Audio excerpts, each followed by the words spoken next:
제가 앞에서 찬양을 따라 부르는데 참 오늘따라 은혜가 많이 됐습니다. 또 기도도 굉장히 은혜가 됐고 감사합니다. 기도하실 때 담임 목사를 위해서 기도해 주시면 저에게 큰 힘이 되고 또 격려가 됩니다. 오늘 계속해서 고린도전서의 말씀을 보겠습니다. 고린도 교회의 가장 큰 문제는 분열의 문제였습니다. 그들은 지도자를 중심으로 나는 바울에게, 나는 아볼로에게 또는 게바에게, 심지어 나는 그리스도에게 속한 자라 하면서 그들은 사분오열되어 있었습니다. 그래서 그 분열 문제 때문에 심지어는 성찬식도 함께 지키지 못했습니다. 그들은 빈부의 차이로 말미암아 부유한 사람들끼리 모여서 따로 성찬을 하고 가난한 사람들은 그 성찬식에 참여도 못하는 그러한 문제까지도 있었습니다. 그래서 지난주에 말씀을 드리면서 우리는 그런 분열의 모습을 보이면 안 되겠다 싶어서 예배 끝나고 우리가 그동안 가장 안 친했던 사람이 있으면 끝나고 내가 먼저 찾아가서 교제하시기 바랍니다. 그렇게 부탁을 드렸죠. 그렇게 말씀을 드리면서 사실은 제가 걱정이 좀 있었습니다. 다들 예배 끝나고 저를 찾아오시면 어떻게 하나. 네, 목사하고 친하기가 굉장히 어렵잖아요. 보통 일반적으로 성도님들하고 목사님하고 이렇게 친하기 어려운데, 그래서 다들 가장 안 친한 사람 찾아가자 했을 때 다들 저한테 오면 어떻게 하나 걱정을 했는데, 감사하게도 저를 안 찾아와 주셔가지고 제가 굉장히 감사했습니다. 고린도 성도들도 바울하고 별로 그렇게 친하지 않았던 것 같습니다. 바울은 그들 가운데 있을 때 약하고 두려워하고 심히 떨었다고 그렇게 이야기합니다. 그렇게 두려워하고 떨고 약한 가운데 바울이 자기의 지혜와 능력을 의지하지 않고 오직 하나님의 능력, 성령의 능력만을 의지하였다고 이야기합니다. 고린도전서 2장 4절 말씀에 보면 내 말과 내 전도함이 지혜의 권하는 말로 하지 아니하고 다만 성령의 나타남과 능력으로 하여 너희 믿음이 사람의 지혜에 있지 아니하고 다만 하나님의 능력에 있게 하려 함이라고 말씀하고 있습니다. 예수님께 여러 제자들이 있고 여러 사도들이 있었지만 바울은 그 사도들 중에서도 사실은 가장 뛰어난 사도라고 말할 수 있습니다. 바울은 참 능력이 많은 사람이었습니다. 어려서부터 철저하게 바리새인의 교육을 받았고 철저하게 율법을 지켰고 그리고 최고의 스승 밑에서 최고의 학문을 배웠던 사람입니다. 그래서 바울은 복음을 전하면서도 얼마든지 지적으로 교양적으로 그리고 학술적으로 증거할 수 있었을 것입니다. 그런데 바울은 복음을 전할 때 예수 그리스도와 그의 십자가에 못 박힌 것 외에는 아무것도 알지 아니하기로 작정하였다고 이야기합니다. 의도적으로 결심했다는 이야기입니다. 내가 여러 가지 잡다한 것 전하지 않고 오직 예수만, 오직 십자가만 전하겠다고 작정을 했다는 것입니다. 그 정도가 아니라 자기에게 유익한 모든 것을 오히려 배설물로 여기겠다고까지 그렇게 이야기합니다. 복음을 전하면서 자기가 그동안 배워왔던 그런 모든 학문들을 섞어가면서 유식하게 그렇게 전했으면 더 효과적이지 않았을까요? 당시에 발달하였던 헬라 철학과 수사학을 사용해서 복음을 전했더라면 훨씬 더 사람들에게 설득력 있게 전할 수 있지 않았을까 생각이 됩니다. 그런데 바울은 말과 지혜의 아름다운 것으로 하지 않고 오직 십자가만 전하겠다고 작정했습니다. 이는 복음을 받는 이들의 믿음이 사람의 지혜에 있지 않고 오직 하나님의 능력에 있게 하려 함이라고 이야기합니다. 고린도 교회는 어떻게 세워진 교회인지를 우리가 한번 살펴보는 게 도움이 될 것 같습니다. 고린도 도시는 그리스 아테네 옆에 있던 도시였습니다. 아테나와 매우 근접한 도시였습니다. 바울은 2차 전도 여행을 하면서 먼저 그리스에 들려서 아테네에서 복음을 전했습니다. 그 다음에 고린도를 들리게 됩니다. 아테네는 우리가 잘 아는 대로 그리스 철학의 발상지입니다. 세계에서 유명한 사상과 철학들이 아테네에서 시작된 경우가 많습니다. 우리가 잘 아는 소크라테스와 아리스토텔레스 같은 철학자들도 다 아테네 출신들입니다. 그리스 문화가 세계 각국에 전파되면서 헬레니즘이라는 문명으로 그렇게 꽃피우게 됩니다. 그렇게 그리스 문화는 굉장히 유명한 문화가 되었습니다. 그런데 아테네 사람들은 오직 사상과 철학에만 관심이 있었습니다. 그래서 새로운 사상과 철학 외에는 별로 신경 쓰는 일이 없었다고 합니다. 게다가 그리스는 온갖 신화의 발상지입니다. 온갖 신화들이 그리스에서 시작이 되었습니다. 그리스 사람들은 얼마나 그 자기네들이 만들어낸 신을 섬기는데 열정이 있었는지 신들마다 신전을 만들고 그래서 또 신상을 조각하고 그렇게 신들을 섬기는데 열심히 있었습니다. 그렇게 신상을 조각하고 단을 만들고 신들을 섬기다가 보니까 그들이 혹시 우리가 빠뜨린 신이 있지 않을까 그런 생각도 하게 되었습니다. 그래서 단을 만들어서 우리가 모르는 신에게 우리가 알지 못하는 신에게 그렇게 단을 만들어서 자신들이 모르는 그런 신들도 섬기게까지 되었습니다. 그래서 바울은 그들이 몰랐던 그 신에 대해서 알려주겠다고 호언장담하며 그들에게 복음을 전하기 시작했습니다. 사도행전 17장 23절을 말씀해 보면 내가 두루 다니며 너희가 위하는 것들을 보다가 알지 못하는 신에게 라고 새긴 단도 보았으니 그런즉 너희가 알지 못하고 위하는 그것을 내가 너희에게 알게 하리라. 이제 복음을 전하는 절호의 찬스가 왔다 생각을 하고 그들이 알지 못하는 신에게라고 새긴 그 단 앞에서 너희가 알지 못하는 그 신은 바로 이런 신이다 하고서 전도를 했습니다. 사상과 철학을 추구하는 그들에게 바울은 어떻게 전도했을까요? 바울은 기독교의 핵심을 아주 철학적으로 그리고 학문적으로 멋들어지게 전했습니다. 그 내용이 사도행전 17장 24절에 나와 있는데요. 우주와 그 가운데 있는 만유를 지으신 신께서는 천지의 주제시니 손으로 지은 전에 계시지 아니하고 또 무엇이 부족한 것처럼 사람의 손으로 섬김을 받으시는 것이 아니니 이는 만민에게 생명과 호흡과 만물을 친히 주시는 자이심이라. 이 얼마나 멋있게 설교를 했는지 모릅니다. 거창하게, 유식하게, 학문적으로 하나님에 관해서 설명을 했습니다. 결론부터 이야기하자면 결과는 실패였습니다. 그들에게 먹혀 들어가지가 않았습니다. 유창하게 말은 잘했지만 그 사람들은 사도 바울에 대해서 이 말짱이가 무슨 말을 하는지 한번 들어보자 하고 말짱이라고 그렇게 표현을 했을 정도였습니다. 바울은 가는 곳마다 전도하는 곳마다 교회를 세웠습니다.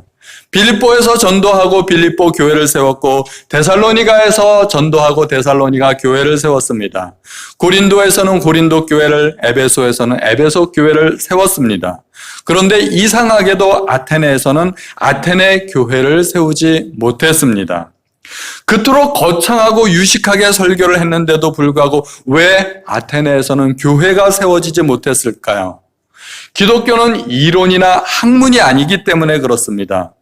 그래서 성경을 많이 안다고 해서 반드시 신앙이 좋은 것은 아닙니다. 기독교는 지식이 아니라 신앙이고 믿음이기 때문에 그렇습니다. 우리 연수구 기독교 연합회 총무 목사님께서는 저에게 종종 짧은 에세이들을 기록해서 저에게 보내주시곤 합니다. 저뿐만 아니라 기독교 연합회에 있는 모든 그 목사님들께 보내주시는 것 같습니다. 그저께 금요일에도 설교에 관한 짧은 에세이를 기록해서 저에게 보내주셨는데 통계에 의하면 현대인들은 짧은 설교를 좋아한다는 것입니다. 그리고 설교 분량에 관해서도 느끼는 바가 다 다르다는 것입니다. 예를 들어 30분 설교를 했는데 목사님께 물어보면 20분 설교한 것 같다 이야기하고 성도들에게 물어보면 40분 설교한 것 같다고 그렇게 설교의 길이에 관해서 목사님들과 성도님들이 느끼는 그 차이도 있다고 합니다. 그래서 어찌하든지 성도님들은 30분 이내의 설교를 원한다는 그런 내용들이 있었습니다. 그리고 그 글 끝에 목사님은 개인적인 소망을 밝혔는데 나도 설교 잘하는 목사가 되고 싶다. 그런 소망을 밝혔습니다. 세상에 목사치고 설교 잘하길 원하지 않는 목사가 있을까요? 그것은 저도 가졌던 소원이었습니다. 나도 설교 잘하는 목사가 되고 싶다. 내 설교 한마디에 많은 성도님들이 은혜 받고 정말 하나님을 찬양하고 그런 삶이 변하고 인생이 변하고 그런 일들이 있었으면 좋겠다 생각을 저도 해본 적이 있었습니다. 지금은 포기했습니다. 왜냐하면 제가 인터넷을 들어가 보니까 설교 잘하는 목사님들이 너무 많은 거예요. 너무 설교 잘하는 목사님들도 많고 유명한 목사님들도 많고 그래서 아이고 내가 저 중에 끼겠나 싶어서 지금은 그런 소원을 포기한 지 오래가 되었습니다.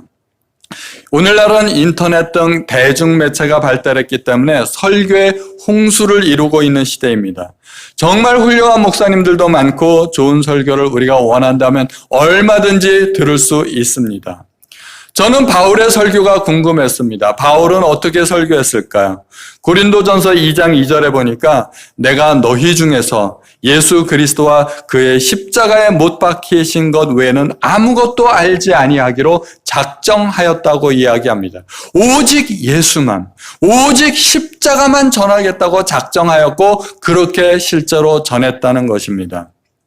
그러면 이 십자가라는 것이 도대체 어떤 것일까요? 우리가 오늘 본문 읽은 대로 1장 18절에 보면 십자가의 도가 멸망하는 자들에게는 미련한 것이요 구원받는 우리에게는 하나님의 능력이라고 표현되고 있습니다. 이 십자가의 도라는 것이 믿지 않는 사람들에게는 그렇게 무식하고 어리석은 것이라는 것입니다. 이 십자가라는 것이 기껏해야 로마 시대의 한낱 사형틀에 불과하다는 것입니다. 사형 도구가 여러 가지가 있죠. 나라마다 시대마다 다릅니다. 총살형도 있고 교수형도 있고 우리나라는 조선시대 때 그 참수형을 했죠. 망나니 칼로 목을 베었습니다. 프랑스에서는 단두대를 사용했습니다. 예수님께서 만약에 프랑스에 태어나셨더라면 오늘날 십자가는 존재하지 않았을 것입니다. 교회당 뒤에다 뭐를 걸어놨을까요? 아마 단두대를 걸어놨을 수도 있을 것입니다. 기껏해야 사형틀에 불과한 것을 오늘날 기독교인들은 교회당 꼭대기에 매달고 예배당 한복판에 매달고 또 우리 예수 믿는 사람들은 귀에다 걸고 목에다 걸고 그렇게 십자가를 사랑하게 되었습니다. 안 믿는 사람들이 보면 이 십자가는 아무것도 아닙니다. 기껏해야 나무 토막 한 조각에 불과한 것입니다. 아무것도 아닌 그 십자가가 믿는 사람들에게는 하나님의 능력이 되고 하나님의 지혜가 된다는 것입니다. 오늘 본문 고린도전서 1장 22절에서 24절에 보면 유대인은 표적을 구하고 헬라인은 지혜를 찾으나 우리는 십자가에 못 박힌 그리스도를 전하니 유대인에게는 거리끼는 것이요 이방인에게는 미련한 것이로되 오직 부르심을 입은 자들에게는 유대인이나 헬라인이나 그리스도는 하나님의 능력이요 하나님의 지혜라고 말씀하고 있습니다. 유대인들은 메시아를 기다리면서 참 메시아를 알아보기 위해서 하늘로서 오는 표적을 구했습니다. 진짜 메시아라면 아마 하늘로서 오는 표적을 우리에게 보여줄 수 있을 것이라고 믿었을 것입니다. 오늘날 그리스도인들도 얼마든지 표적을 구할 수 있습니다. 예수 믿고 기적을 경험하기도 하고 병이 낫기도 하고 가정과 사업이 회복될 수 있습니다. 그러나 그것이 십자가의 본질은 아니라는 것입니다. 세상 사람들 중에는 뛰어나고 능력 있는 사람들이 참 많이 있습니다. 사람들은 문제를 해결하기 위해 그런 전문가를 찾아가 조언을 구하기도 하고 또 도움을 받습니다. 세상은 문제를 해결하기 위해 만든 연구소나 상담소 또 각종 위원회 같은 그런 기관들이 있습니다. 가정문제연구소가 있고 기업에는 경제문제연구소가 있고 국가에는 무슨 위원회 같은 위원회들이 참 많이 있습니다. 세상 사람들은 어찌하든지 문제를 해결하기 위해 사람들이 모여서 나름대로 지혜를 내고 전문가들이 모여서 그렇게 기관들을 만들었습니다. 그러한 사람들에게 우리는 무슨 도움을 줄 수가 있을까요? 만약에 우리가 그들에게 조언을 해줄 수 있다면 우리가 줄 수 있는 최고의 지혜는 아마도 십자가일 것입니다. 그러나 그들은 십자가를 틀림없이 해답으로 받아들이지 않을 것입니다. 그럼에도 불구하고 부르심을 입은 자들에게 그리스도가 하나님의 능력이고 하나님의 지혜라고 말합니다. 즉 우리에게는 십자가가 해답이라는 말입니다. 왜 그럴까요? 고린도전서 1장 25절 우리가 읽은 본문 마지막 절입니다. 하나님의 미련한 것이 사람보다 지혜 있고 하나님의 약한 것이 사람보다 강하다는 것입니다. 우리가 보기에는 아무것도 아닌 것처럼 보여도 하나님께는 어리석은 것처럼 보여도 그것이 사람의 가장 지혜로운 것보다 더 지혜롭다는 것입니다. 세상의 지혜로는 우리가 하나님을 알 수가 없습니다. 그래서 하나님께서는 예수님 하나님의 아들을 이 땅에 보내셨고 십자가에 못 박으셨고 그것을 전도하는 방법으로 구원받는 사람들을 하나님께서 만드셨다는 것입니다. 그래서 전도에 미련한 것으로 믿는 자들을 구원하시기를 기뻐하셨다는 것입니다. 세상의 학문이나 철학으로 자기 지혜로 우리가 하나님을 알 수가 없습니다. 하나님을 알 수 있는 유일한 방법은 오직 십자가일 뿐입니다. 하나님께서 위대하게 사용하셨던 하나님의 사람들을 보면 인간적으로 그렇게 뛰어나고 유능한 사람들이 많지 않습니다. 이스라엘 민족이 지금도 가장 뛰어난 지도자로 손꼽는 모세는 하나님께서 그를 부르셨을 때 나이가 80세였습니다. 80세면 은퇴해야 되는 나이입니다. 은퇴하고도 한참이 지난 나이입니다. 머리는 휘어지고 허리는 굽어가지고 지팡이를 의지해야만 하고 또 말도 또렷또렷하게 하지 못하고 더듬더듬 말해야 하는 그런 무능력한 한 노인일 뿐이었습니다. 그런데 하나님께서 사용하시니까 애굽에 10가지 재앙이 일어나고 홍해가 갈라지고 바위가 갈라지고 그 가운데서 샘물이 솟아나는 그런 역사가 일어났던 것입니다. 이스라엘 민족 역사상 가장 뛰어난 왕으로 손꼽히는 다윗은 어떻습니까? 그는 일개 양치기 출신입니다. 선지자가 그의 집에 와서 이 집에 왕이 태어날 것이라 전했을 때 다윗의 아버지는 그의 형 7명을 불렀어도 다윗은 부르지 않았습니다. 설마 다윗이 왕이 되겠는가? 아버지마저도 포기했던 그 아들이 바로 하나님께서 쓰셨던 사람이었습니다. 예수님의 수제자라는 베드로는 어떻습니까? 이름 없는 갈릴리의 한 어부였을 뿐입니다. 이 촌사람이 예수님을 따라다니자 세상에서 가장 유명한 사람이 되었습니다. 이 세상의 어느 대통령보다도 유명한 사람이 되었던 것입니다. 여러분은 지금 이 세계에 존재하는 200여 국가의 대통령들을 혹시 다 아시나요? 여러분들이 세상의 대통령 혹시 5명쯤은 알 수도 있을 거예요. 기껏해야 미국의 대통령, 프랑스의 대통령, 러시아 또는 독일이나 일본의 총리 그 정도는 알고 있겠지만 그 이상의 혹시 10명 정도를 알고 계실까요? 아마 그렇지 못할 겁니다. 우리는 세상의 대통령들을 다 알지 못해요. 그러나 우리는 베드로를 알고 있습니다. 세상 사람들이 우리나라 대통령을 혹시 알까요? 그 이름을 알까요? 아마 세상 다른 나라 국민들도 우리나라 대통령을 잘 알지 못할 거라고 생각합니다. 그러나 적어도 기독교 국가에서 그들은 베드로는 알고 있을 것입니다. 하나님은 그렇게 약한 사람들을 들어서 쓰십니다. 고린도전서 1장 27절 28절 말씀에 보면 하나님께서 세상에 미련한 것들을 택하사 지혜 있는 자들을 부끄럽게 하려 하시고 세상에 약한 것들을 택하사 강한 것들을 부끄럽게 하려 하시며 하나님께서 세상에 천한 것들과 멸시받는 것들과 없는 것들을 택하사 있는 것들을 패하려 하신다고 말씀하고 있습니다. 세상의 그 어떤 지혜로도 하나님의 지혜를 당할 수가 없고 세상의 어떤 그 강한 사람도 하나님보다 강할 수가 없다는 것입니다. 그 하나님의 지혜의 결정체, 하나님의 능력의 결정체가 무엇일까요? 그것이 오늘 우리가 읽은 십자가의 도구 그리스도라는 것입니다. 본문 18절에 보면 십자가의 도가 멸망하는 자들에게는 미련한 것이요 구원을 받는 우리에게는 하나님의 능력이라고 말하고 있습니다. 24절에는 오직 부르심을 받은 자들에게는 유대인이나 헬라인이나 그리스도는 하나님의 능력이요 하나님의 지혜라고 말씀하고 있습니다. 예전에 버스 정류장에서 버스를 기다리고 있다 보면 어떤 사람들이 와가지고 저에게 가끔 질문을 하곤 했습니다. 혹시 도를 아십니까? 그렇게 접근하고 물어보는 사람들이 있었습니다. 여러분들 같으면은 무엇이라 대답하시겠습니까? 이렇게 대답하시면 됩니다. 예, 저는 도를 잘 압니다. 세상의 유일한 도는 그리스도입니다. 그 도만큼 확실한 도가 있겠습니까? 그 사람들이 알아들을는지 모르겠네요. 그리스도라고 말을 하면 아마 못 알아들을 가능성이 있습니다. 우리에게는 그리스도가 있고 또 십자가의 도가 있습니다. 사도 바울은 고린도 성도들에게 하나님의 최고의 능력, 하나님의 최고의 지혜를 전해주고 싶었습니다. 그것이 바로 십자가였다는 것입니다. 바울은 설교하면서 얼마든지 유식한 설교를 할 수 있었습니다.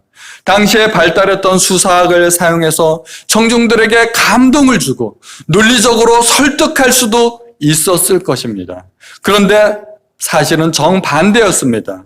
바울은 그들에게 이렇게 이야기합니다. 내가 너희 가운데 거할 때 약하며 두려워하며 심히 떨었다고 이야기합니다.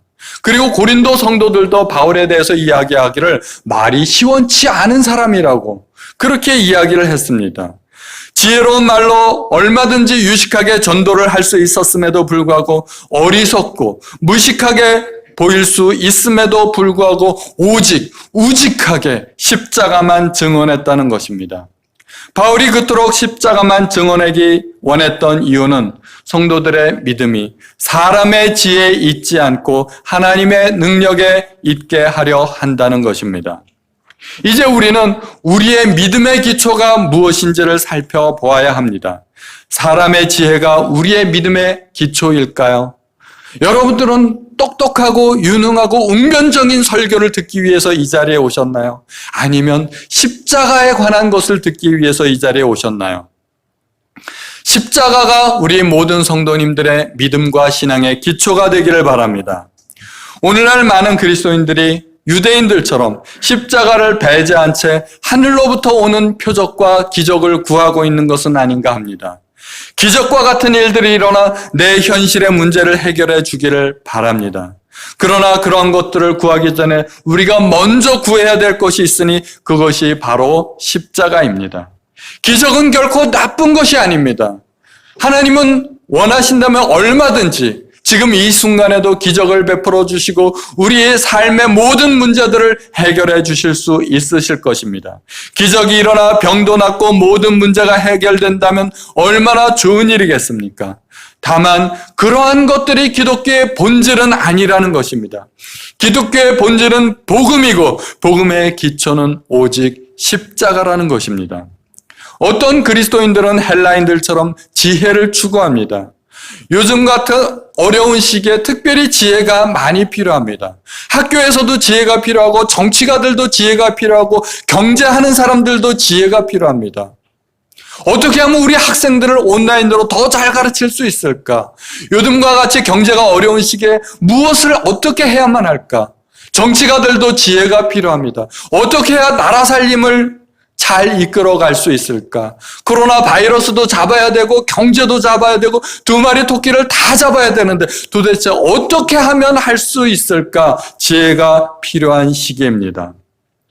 그래서 서점에 가보면 성공에 관련된 그런 책들이 참 많이 있습니다. 재테크, 시테크, 인간관계, 또 화술과 관련된 것, 각종 상담과 관련된 서적들이 굉장히 많이 있습니다. 우리 성도님들은 삶에 어떤 문제에 봉착해 있습니까? 또는 어떤 지혜와 어떤 능력이 필요하십니까? 직장과 사업에서 출세할 수 있는 지혜와 능력이 필요하신가요? 아니면 대인관계에서 성공할 수 있는 지혜와 능력이 필요하신가요? 가정을 잘 꾸려나가기 위해서도 지혜와 능력이 필요하고 자녀를 잘 교육시키기 위해서도 지혜와 능력이 필요합니다. 그러나 십자가의 도야말로 우리의 삶에서 일어날 수 있는 모든 문제에 대한 하나님의 능력이고 하나님의 지혜인 줄로 믿습니다. 그런데 우리의 이 작은 두뇌로는 이해가 되지 않습니다. 십자가와 경제가 도대체 무슨 관계가 있는지, 십자가와 자녀 교육이 도대체 무슨 관계가 있는지, 도대체 내 머릿속에서는 연결이 되지 않는데 도대체 십자가가 답이라는 것입니까? 왜 십자가가 하나님의 능력이고 하나님의 지혜라는 것입니까? 우리는 이해가 되지 않습니다. 지금은 모든 것을 이해할 수는 없지만 그럼에도 불구하고 십자가를 온전히 믿고 따르는 사람에게는 하나님의 능력과 하나님의 지혜가 반드시 함께 하실 것입니다. 백악관을 기도실로 만들었던 아브라함 링컨 대통령이야말로 십자가의 능력과 지혜를 의지하였던 사람입니다. 두 쪽 날 뻔했던 미국을 하나로 만들고 노예 해방이라는 위대한 업적은 그의 신앙 안에서 이루어진 것입니다. 세계 최고의 부자였던 카네기 역시 십자가의 능력과 지혜를 의지하였던 사람입니다. 그의 사업의 성공은 십자가의 기초 위에서 이루어진 것입니다. 우리 성도님들은 삶의 문제 해답을 어디서 구하시겠습니까? 어느 연구소나 상담소나 위원회를 찾아가시겠습니까? 전문가를 찾아가시겠습니까? 아니면 십자가 앞에 나와 무릎 꿇고 하나님 앞에 지혜를 구하시겠습니까? 우리는 십자가 앞에서 하나님께서 주시는 모든 능력과 지혜를 받으시는 모든 성도님들 되시기를 예수님의 이름으로 축원드립니다.